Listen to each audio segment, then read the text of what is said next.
Selamat malam, Pater Stefanus Buyung, Florianus Opam.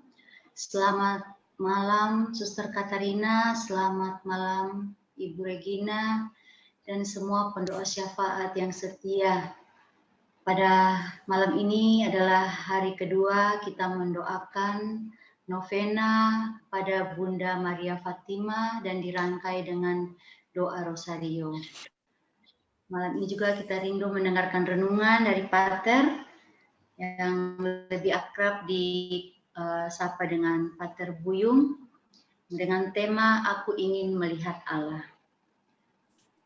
Sebagai ulasan, Pater saat ini domisili di Flores dan pernah waktu di Jakarta Pater menjadi Ketua MCI Maria Center Indonesia.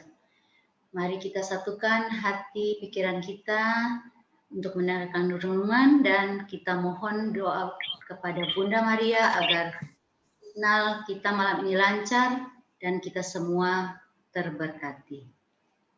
Demi nama Bapa dan Putra dan Roh Kudus. Amin. Salam Maria, penuh rahmat Tuhan sertamu. Terpujilah engkau di antara wanita dan terpujilah buah tubuhmu Yesus.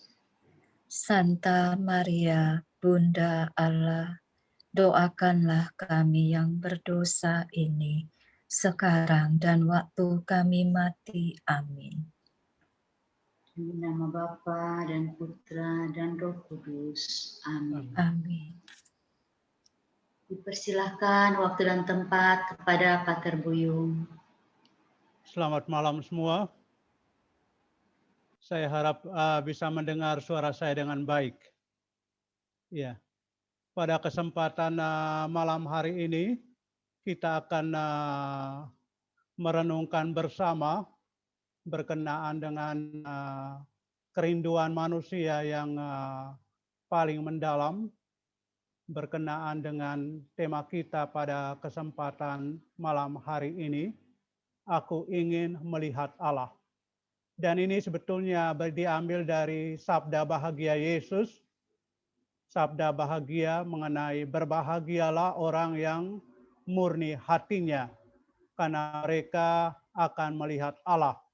Dalam Injil Matius bab 5 ayat 8.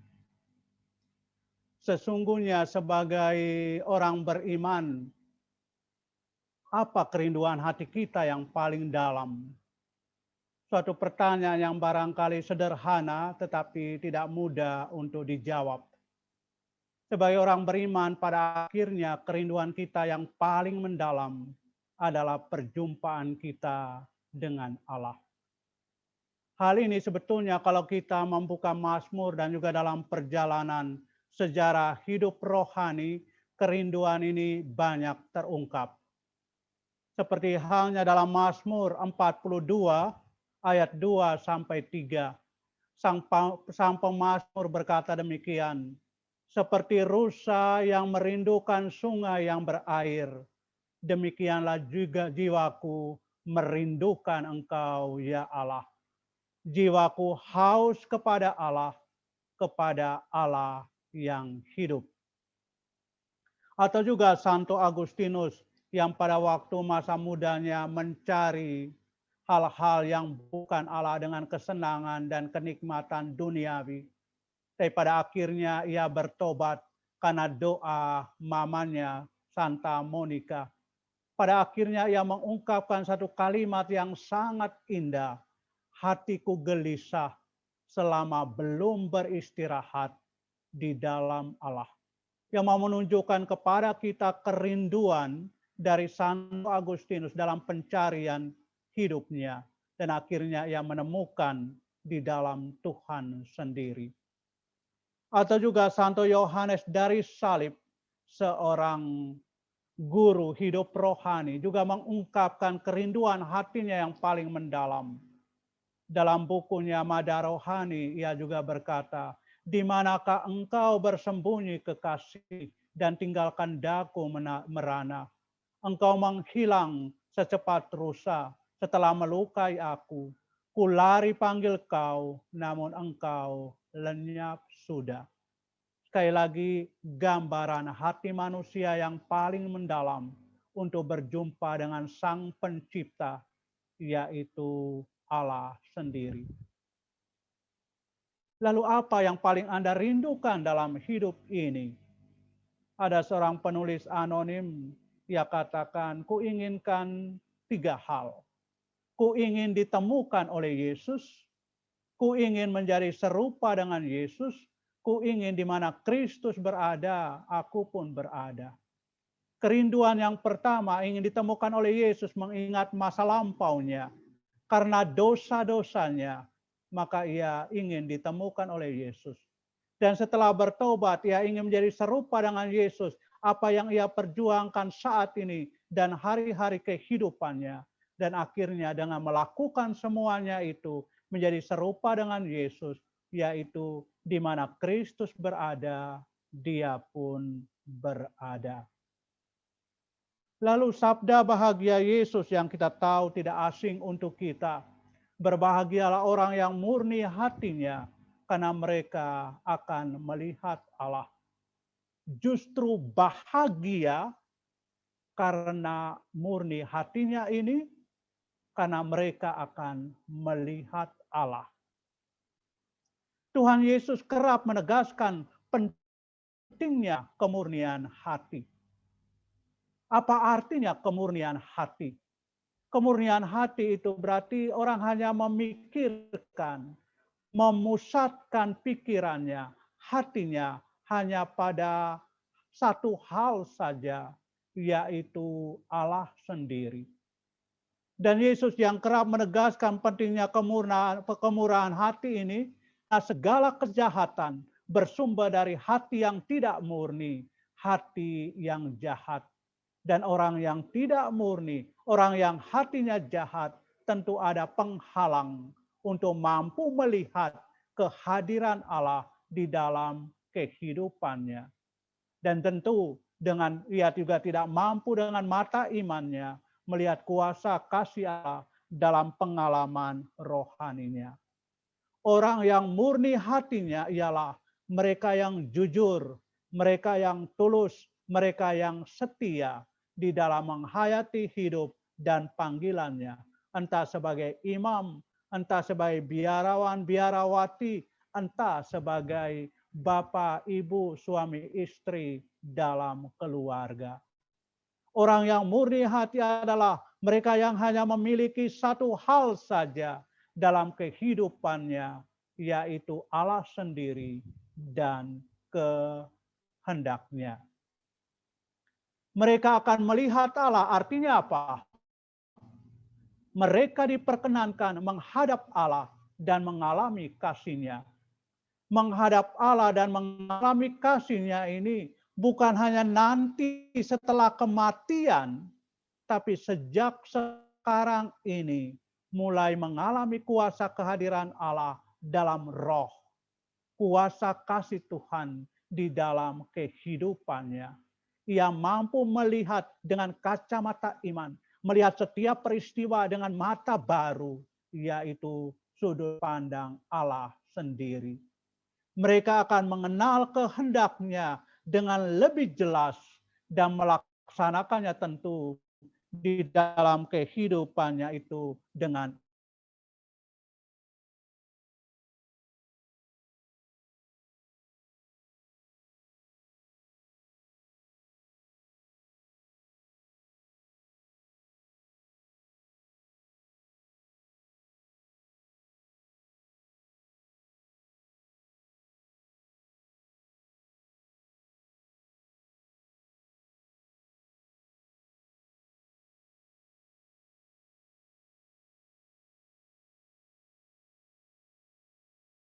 hati, sehingga dengan demikian pada akhirnya memiliki kemampuan untuk melihat kehadiran Allah dan melihat kuasa cintanya di dalam kehidupan kita. Pertama yaitu Fiat Maria. Fiat Maria tidak lain adalah apa yang terjadi ketika Bunda Maria menerima kabar gembira dari malaikat Tuhan. Pada awalnya kita tahu Bunda Maria terkejut mendengar apa yang disampaikan. Salam, hai engkau yang dikaruniai Tuhan menyertai engkau. Maria terkejut. Lalu juga kemudian Maria bertanya, bagaimana hal itu mungkin terjadi karena aku belum bersuami. Kemudian malaikat menjelaskan bahwa Roh Kudus sendiri akan berkarya sehingga anak yang akan dikandung dan dilahirkannya disebut kudus, anak Allah, dan seterusnya. Dan pada akhirnya Maria menjawab, aku ini hamba Tuhan, terjadilah padaku menurut perkataanmu. Inilah fiat Maria yang mau menunjukkan kepada kita Maria dengan tekad yang bulat. Maria dengan dari kemurnian hatinya hanya memilih Allah semata, mencari kehendaknya saja di dalam kehidupannya, dan ia siap untuk melaksanakan segala sesuatu apa yang dikehendaki Tuhan. Aku ini hamba Tuhan, terjadilah padaku menurut perkataanmu. Inilah fiat Maria. Lalu yang kedua adalah Magnificat Maria. Magnificat Maria tidak lain adalah Kidung Maria. Dan di situ jelas mau menunjukkan kepada kita, Maria berbagi pengalaman akan Allah dengan saudarinya Elizabeth. Ketika Maria mengunjungi Elizabeth saudarinya, dan kita tahu apa yang dikatakan oleh Elizabeth, siapakah aku ini sampai ibu Tuhanku datang mengunjungi aku. Berbahagialah ia yang telah percaya firman Tuhan terjadi dalam kehidupannya. Lalu apa yang menjadi ungkapan Maria? Aku mengagungkan Tuhan, hatiku bersukaria karena Allah juru selamatku. Maria mengalami bagaimana Allah berkarya dalam kehidupannya. Maria mengalami bagaimana Allah yang menyelamatkan hidupnya, Allah yang menyembuhkan, Allah yang menguatkan, Allah yang meneguhkan hidupnya. Tentu ini suatu pengalaman yang luar biasa, kemampuan Maria melihat kuasa kehadiran Allah dan bagaimana Allah berkarya di dalam kehidupannya. Kemampuan ini hanya bisa dilihat oleh mereka yang memiliki kemurnian hati, dan Bunda Maria memiliki itu. Kemudian yang ketiga adalah konservabat. Konservabat tidak lain adalah bagaimana sikap Maria ketika mendengarkan segala sesuatu yang terjadi dalam kehidupannya. Ia selalu menyimpannya di dalam hati, memeliharanya, dan melaksanakannya dalam kehidupan. Menyimpan di dalam hati dan merenungkannya, itulah sikap Maria konservabat. Ia menyimpan dalam hati, merenungkannya, mengolahnya. Dan dengan demikian lalu ia melaksanakan, menghayati dalam kehidupan apa yang sesuai dengan kehendak Allah sendiri. Kemudian yang terakhir adalah stabat. Stabat adalah peristiwa di mana Maria berdiri di bawah kaki salib Tuhan, yang mau menunjukkan kepada kita Maria setia sampai akhir sebagai murid Tuhan. Dan di bawah salib Maria menyerahkan segalanya kepada Tuhan. Maria di bawah kaki salib mau menyerahkan hidupnya sebagai seorang hamba. Ia dalam diam, dalam keheningan, mempersembahkan segalanya kepada Tuhan. Ia seakan-akan sekali lagi menegaskan, aku ini hamba Tuhan, terjadilah padaku menurut perkataanmu di bawah kaki salib putranya. Fiat, Magnificat, konservabat, dan stabat. Kemudian selanjutnya di dalam kehidupan rohani, dalam tradisi, ada 3 jalan yang ditawarkan bagi kita orang Kristiani sebagai murid Tuhan, supaya kita memiliki kemurnian hati. Dan 3 jalan ini adalah bahasa Latin itu via purgativa, via illuminativa, dan via unitiva. Atau dalam terjemahan Indonesia, jalan pemurnian, jalan penerangan, dan jalan persatuan. Kita coba melihat ketiga jalan yang ditawarkan bagi kita ini untuk memiliki kemurnian hati. Sesungguhnya Yesus sendiri mengundang kita untuk menghayati 3 jalan ini. ketika ia bersabda kepada para muridnya, setiap orang yang mau mengikuti aku, ia harus menyangkal dirinya, memikul salibnya, dan mengikuti aku. Ketiga jalan ini, jalan pemurnian, jalan penerangan, dan jalan persatuan adalah sebuah proses perjalanan menuju persatuan dengan Allah.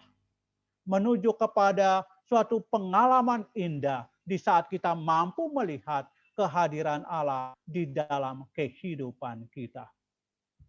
Dan ketiga jalan ini kita mau dimurnikan dari segala dosa, berjalan dalam kemurnian iman menuju persatuan cinta dengan Allah sendiri.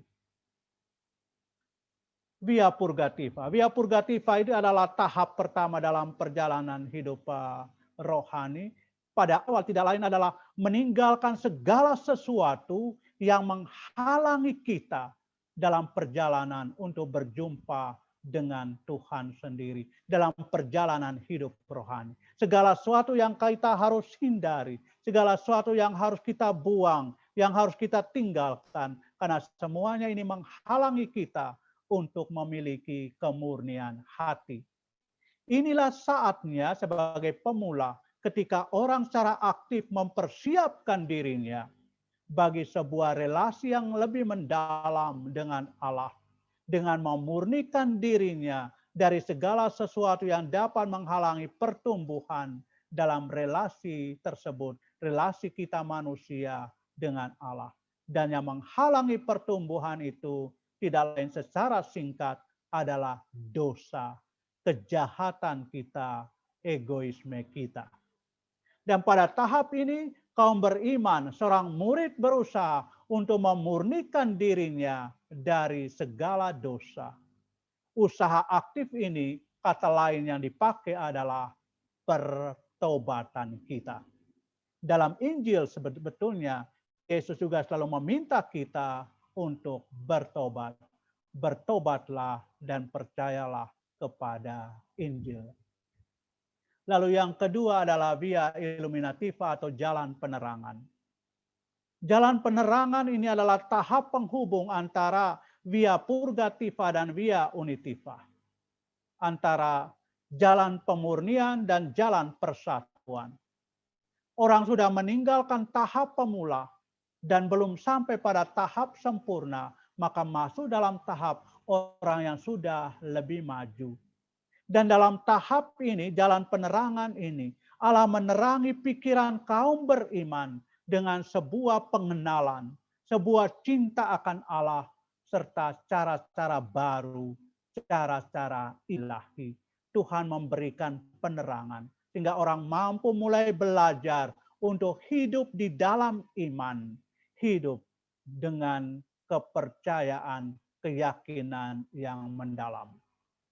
Kaum beriman melewati sebuah malam gelap karena penerangan itu.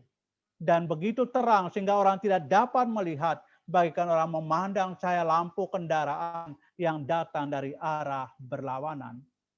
Dan selama tahap ini orang belajar untuk melihat Allah dalam sebuah cara yang berbeda. Belajar menemukan bahwa Allah tidak seperti yang kita bayangkan. Sekali lagi, belajar menemukan bahwa Allah tidak seperti yang kita pikirkan. Bahwa Allah tidak seperti yang kita bayangkan. Dan bahwa Allah tidak bertindak seperti yang kita inginkan. Allah tidak bertindak seperti apa yang kita pikirkan. Itulah juga sebetulnya tekad kita untuk memikul salib, kendati menderita, tetapi mau percaya. Kendati menderita, tetapi mau percaya. Karena ia yakin di balik awan yang tebal, gelapnya mendung itu, matahari tetap bersinar. Di balik penderitaan yang besar, di balik salib yang berat, kita tahu kasih Tuhan senantiasa memancarkan sinarnya. Inilah pengalaman orang yang sudah mulai bertumbuh di dalam iman, jalan penerangan.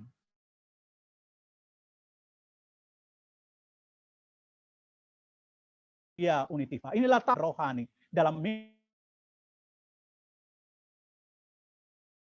miliki sebagai seorang murid. Sebagaimana dilukiskan oleh para mistik. Para mistik adalah orang-orang yang sudah mengalami hidup rohani yang sungguh mendalam. Antara yang Santa Teresia dari Avila atau Santo Yohanes dari Salib. Bagi para mistik, tahap persatuan ini ada 3 bagian.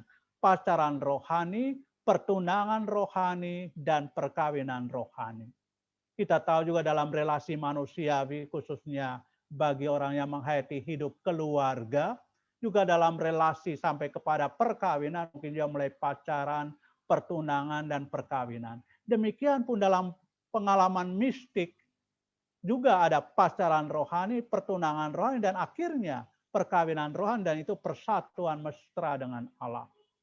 Dan periode transformasi dan persatuan penuh cinta ini antara juga dilukiskan secara indah dan mendalam. Antara dalam nyala cinta yang hidup dan mada rohani dari penulis besar, guru besar hidup rohani, yaitu Santo Yohanes dari Salib.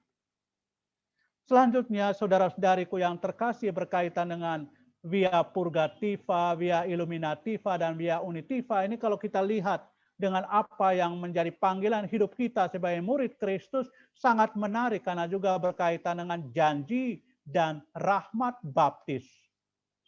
Pada saat kita dibaptis, kita juga mengucapkan janji baptis. Dan aspek penting pertama yang kita lakukan adalah membuat komitmen untuk memurnikan diri dari segala noda dosa. Dan itulah via purgativa yang kita ungkapkan.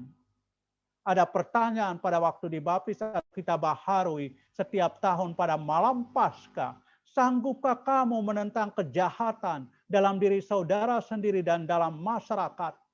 Kita selalu menjawabnya, ya kami sanggup. Sanggupkah kamu menolak godaan dalam bentuk takjul, perjudian, dan hiburan yang tidak sehat?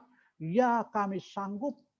Sanggupkah kamu berjuang melawan segala tindakan dan kebiasaan yang tidak adil dan tidak jujur yang melanggar hak-hak asasi manusia? Ya, kami sanggup.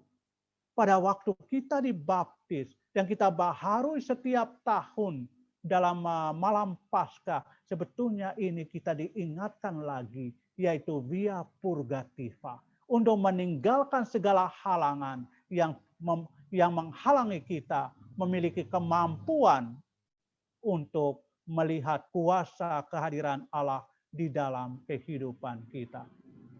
Lalu yang berikutnya berkaitan via illuminativa, sejalan dengan itu dalam pembaptisan, kita juga menyatakan kesediaan kita untuk hidup dalam iman. Iman akan Allah Tritunggal yang Maha Kudus.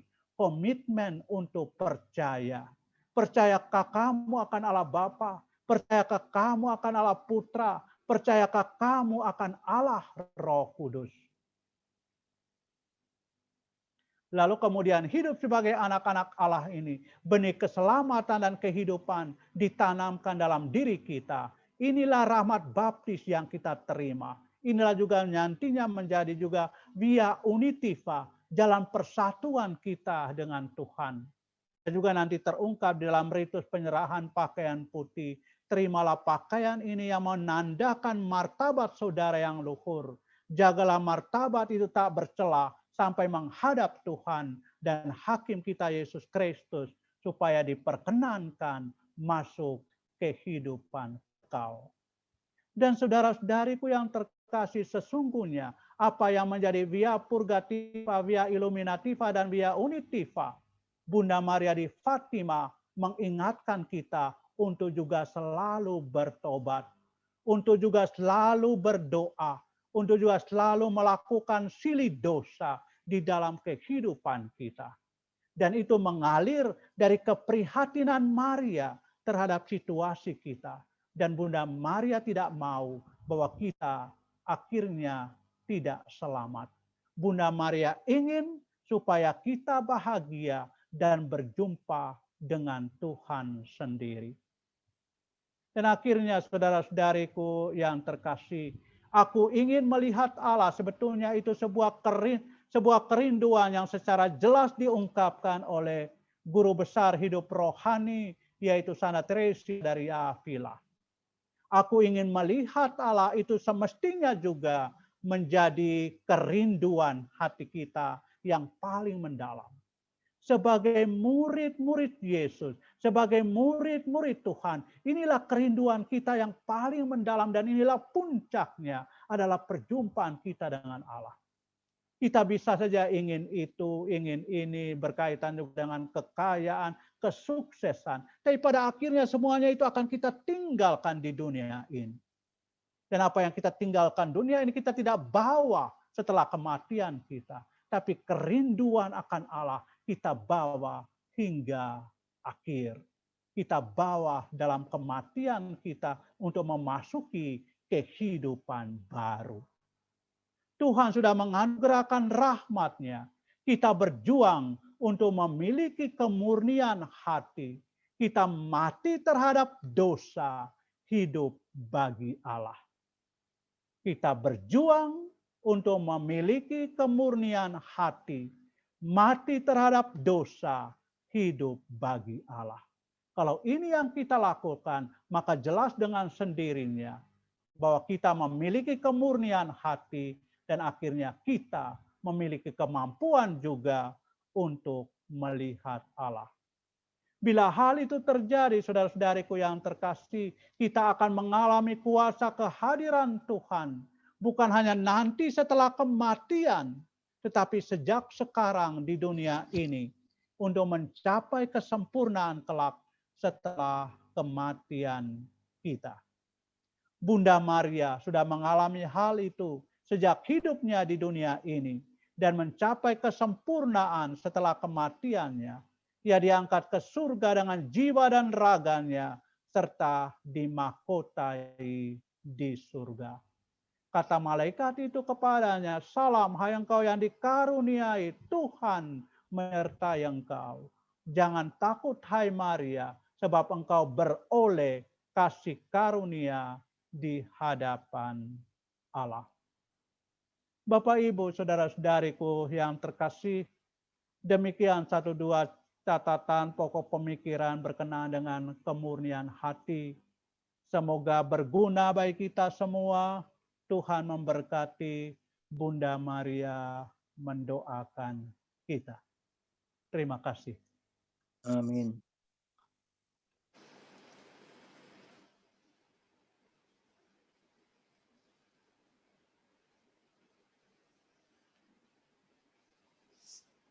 Amin.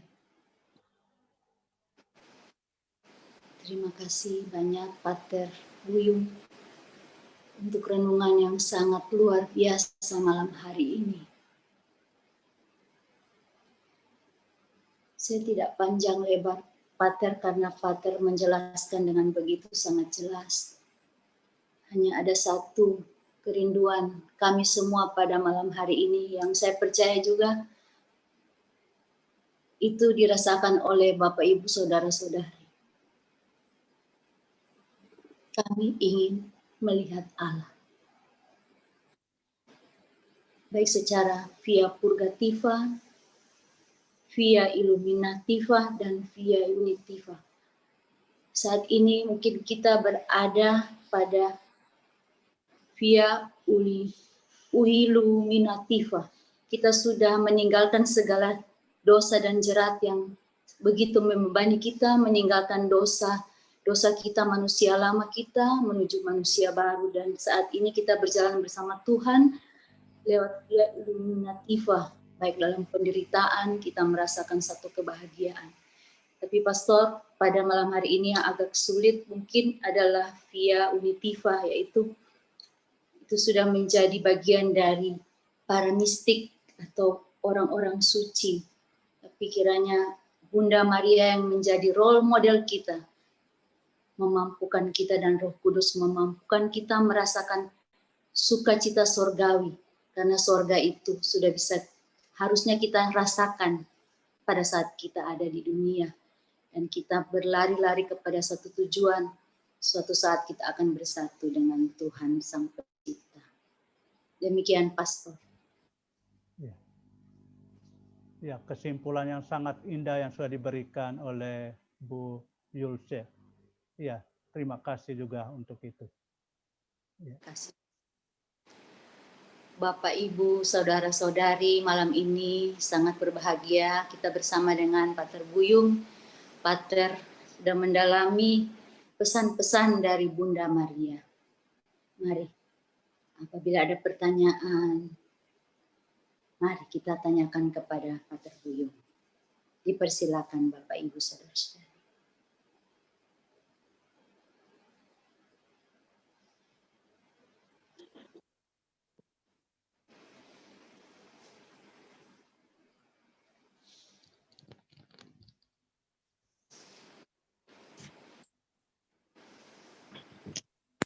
Selamat malam. Ya, selamat malam. Malam. Bolehkah saya sedikit bertanya? Silakan. Apa perbedaan Bunda Maria dan Fatima? Ya, berkenaan dengan Bunda Maria, sesungguhnya Fatima itu adalah nama tempat di Portugal. Tempat di mana Bunda Maria menampakkan dirinya di sebuah tempat, kota, katakanlah demikian, dan sekarang ini juga menjadi salah satu tempat kunjungan bagi para peziarah dari seluruh dunia, yaitu ke Fatima.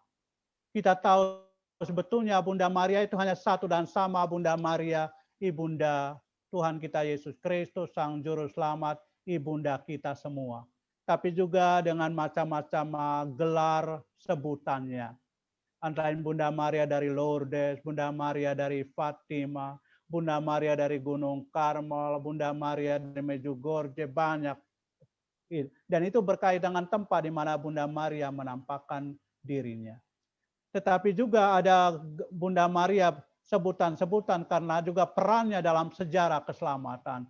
Bunda Maria penolong orang sakit, Bunda Maria penolong abadi, Bunda Maria keselamatan orang beriman, pelindung kaum beriman. Itu sebutan karena perannya dalam sejarah keselamatan, tugasnya untuk menuntun dan membimbing kita menuju perjumpaan kita dengan Allah. Tapi Bunda Maria tidak lain dengan Bunda Maria yang satu dan sama. Sebutan-sebutan yang lain itu bisa menjadi tempat di mana Maria menampakkan diri, atau juga tempat di mana sebuah tempat ziarah, devosi dan begitu populer sehingga orang menyebutkan dengan tambahan pada Bunda Maria, tapi juga ada gelar-gelar lain yang ditambahkan pada Bunda Maria karena perannya bagi kita dalam sejarah keselamatan. Demikian, Pak. Terima kasih ya Frater atas jawabannya. Terima kasih Dwi. Terima kasih Pater buat jawabannya. Mari Bapak, Ibu, Saudara-saudari, kalau masih ada yang ingin bertanya, ini kesempatan yang sangat baik malam hari ini. Selamat malam. Ya, selamat malam. Ibu Antonia. Ya, saya Ibu Antonia dari Medan. Mau tanya Romo, itu apa artinya kan dalam litani Santa Perawan Maria? Kan ada disebut di situ Benteng Gading, Rumah Kencana. Itu kira-kira gimana itu ya, Romo? Terima kasih. Mater. Ya. Berkenaan dengan itu Benteng Gading, Benteng Daud, apa segala macam rumah kencana, sebetulnya itu simbol-simbol dalam perjanjian lama. Ya, tetapi itu kemudian menjadi suatu tipologi untuk Bunda Maria. Artinya bahwa gambaran-gambaran dari apa yang terungkap dalam perjanjian lama itu menjadi sebuah gambaran apa yang menjadi peran Bunda Maria khususnya di dalam tugasnya dalam karya penyelamatan umat manusia. Misalnya rumah kencana, tempat rumah kencana atau juga tabut perjanjian. Ya. Misalnya saya tabut perjanjian, barangkali untuk banyak kita mengertinya dengan lebih mudah. Tempat tabut perjanjian, tabut di mana disimpan dua loh batu, ya. Tapi kemudian ini menjadi gambaran dari Bunda Maria, di mana Bunda Maria sendiri nanti akan mengandung Sang Juru Selamat, ya, Sang Sabda, Sang Firman yang menjadi manusia untuk juga keselamatan kita. Tapi dalam perjanjian lama itu mengenai tabut perjanjian, tabut di mana disimpan dua loh batu firman Allah dari Gunung Sinai itu. Iya. Jadi ada beberapa sebutan dalam perjanjian lama, kemudian menjadi gambaran untuk juga peran Bunda Maria yang tentu akan kemudian menjadi lebih jauh mendalam dan juga berkenaan dengan karya kasih Tuhan di dalam sejarah keselamatan. Nah itu. Dan itu biasanya kita temukan di dalam litani Bunda Maria. Banyak sekali gambaran-gambaran dalam perjanjian lama yang dikenakan pada Bunda Maria. Baik. Demikian. Terima kasih Romo.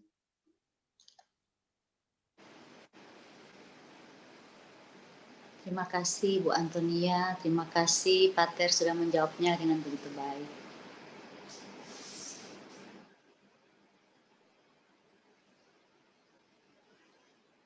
Kita masih punya waktu, adakah Bapak Ibu Saudara-saudari ingin bertanya kepada Pater Buyung?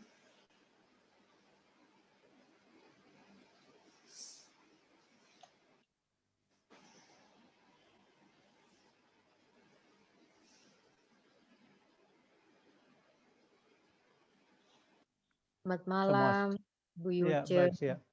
Malam Bu Erli, silahkan. Selamat malam, Pastor.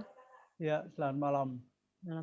Pastor, saya mau bertanya, kenapa sampai sekarang tuh selalu saja ada orang yang salah paham atau salah pengertian bahwa orang Katolik itu menyembah Bunda Maria?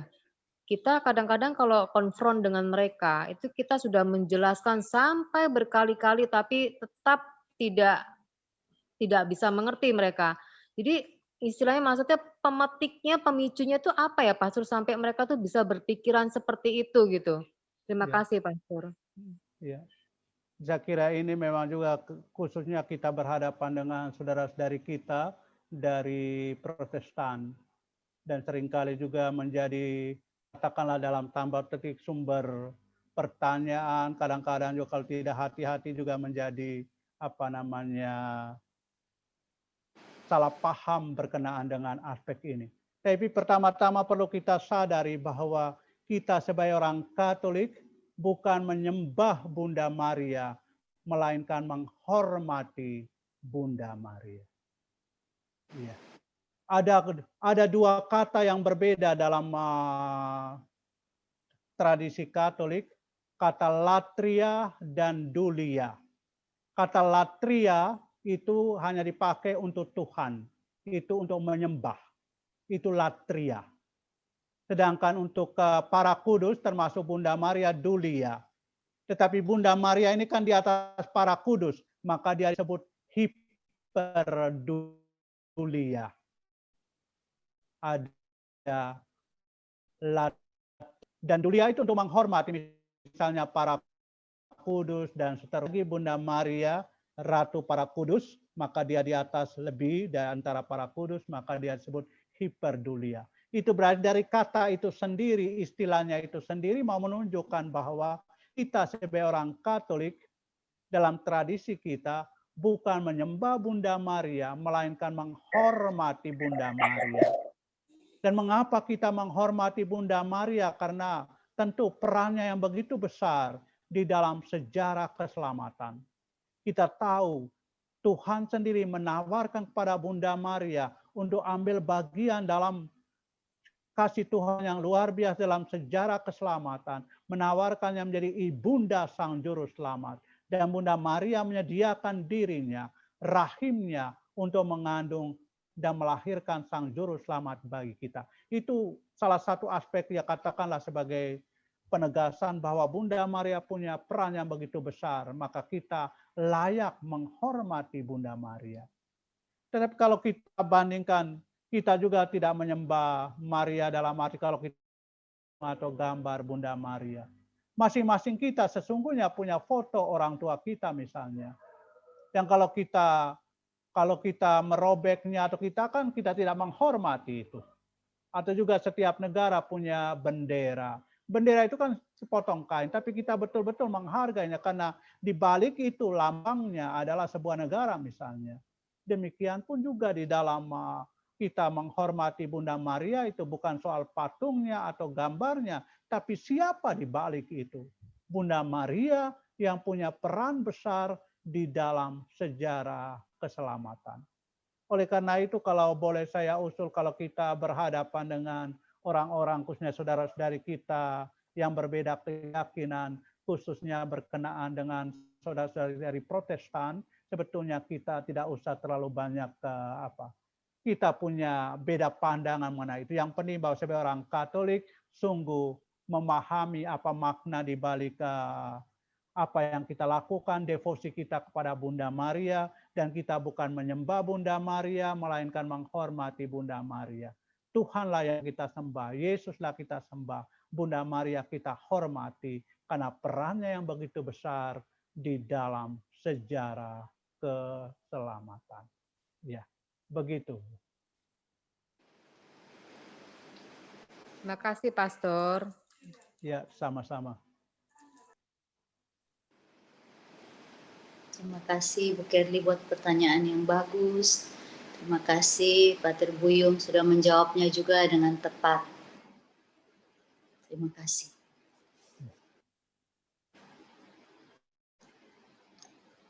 Bu Regina, apakah masih bisa dilanjutkan atau sudah bisa ditutup, Bu?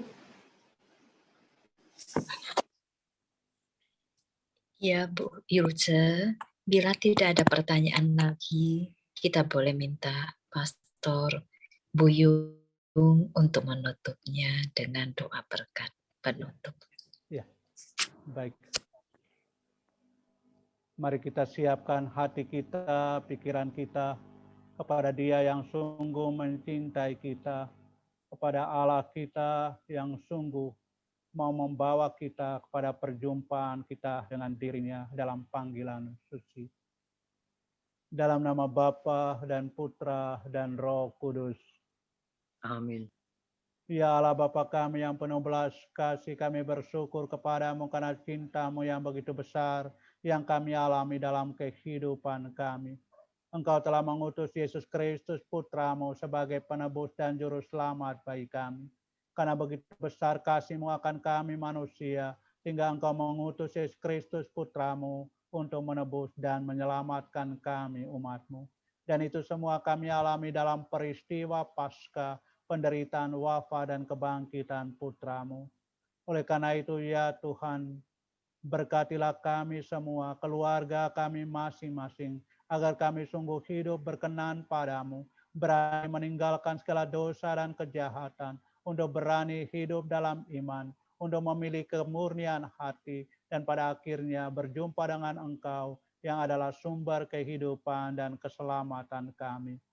Berkatilah juga keluarga kami masing-masing, berkatilah juga istirahat kami malam ini, hingga kami beristirahat dengan tenang, dan besok pagi bangun dengan segar, untuk melayani Kau dan sesama, dimanapun kami berada, ini dan sepanjang masa. Amin. Tuhan sertamu, Dan sertamu juga.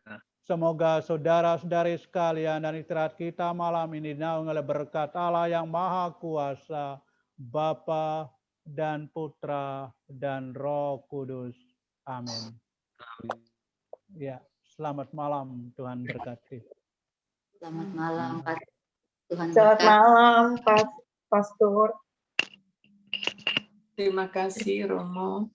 Malam, Pastor. Renungannya luar biasa. Terima kasih.